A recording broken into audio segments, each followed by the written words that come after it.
Денеска православната црква ги празнува светите 14 илјади младенци во Витлеем и преподобните Марко Гробар и Теофил Плачлив.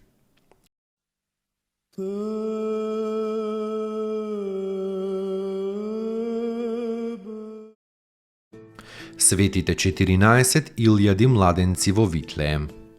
Бидејќи мудреците од Исток не се вратиле од Витлеем во Ерусалим да му јават на Ирода за новородениот цар, туку под заповед на ангелот по друг пат си отишле во својата татковина, Ирод се разлутил како лут ѕвер и наредил да се убијат сите деца од 2 и помали од 2 години во Витлеем и по целата витлеемска околина.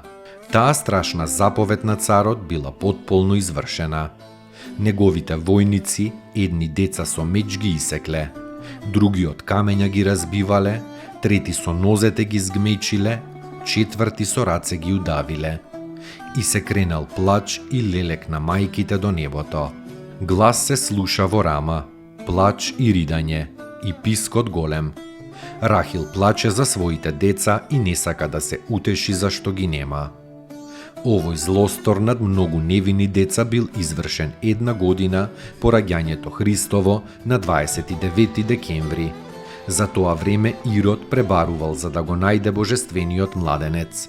Го барал од Захарија неговиот син Јован за да го убие, бидејќи мислел дека Јован е тој нов цар. Бидејќи Захари не го дал Јована, по наредба на Ирод и Захари бил убиен во храмот. Ке го убиели и светиот Симеон Богопримец, ако наскоро по сретението не се представил пред Бога. Откако ги истепал витлеемските деца, Ирод се нафрлил на еврејските старешини, кои му толкувале каде Месијата ќе се роди. Така го убил Иркан, првосвештеникот, и 70 старци од Синедрионот. Така лошо завршиле оние кои се согласувале со Ирода дека новиот цар младенецот треба да се убие. Потоа ги убил својот брат и својата сестра, жената и своите 3 синови.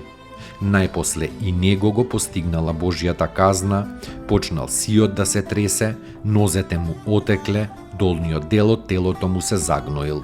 Од гнојот почнале црви да излегуваат, носот му се затворил и неподнослива смрдеа се ширела од него. Пред самото издивнување се сетил дека во затворот има многу затворени евреи, па за да не се израдуваат на неговата смрт, наредил сите да ги убијат. Така ја испуштил својата нечовечна душа, овој грозен владетел, и ја предал на ѓаволот во вечна својина.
преподобните Марко Гробар и Теофил Плачлив.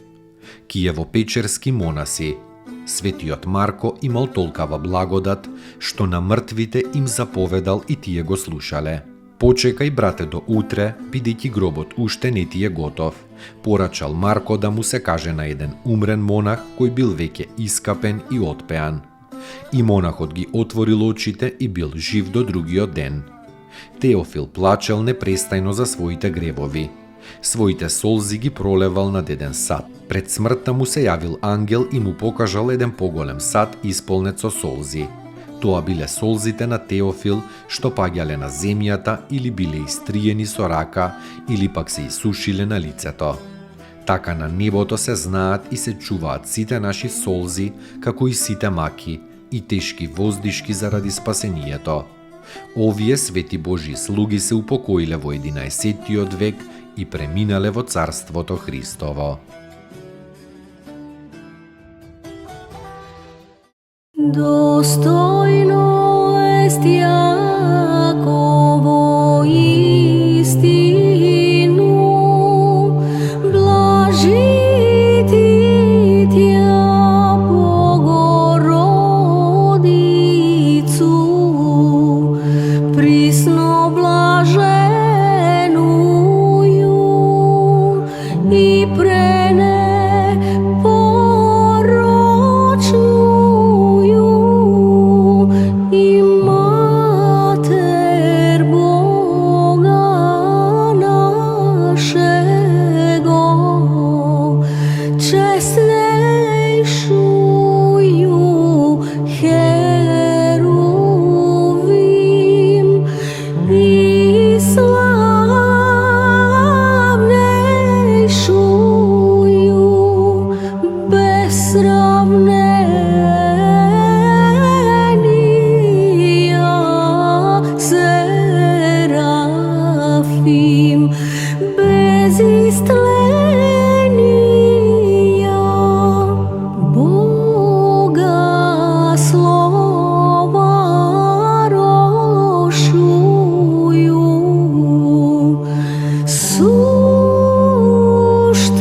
Богородицу,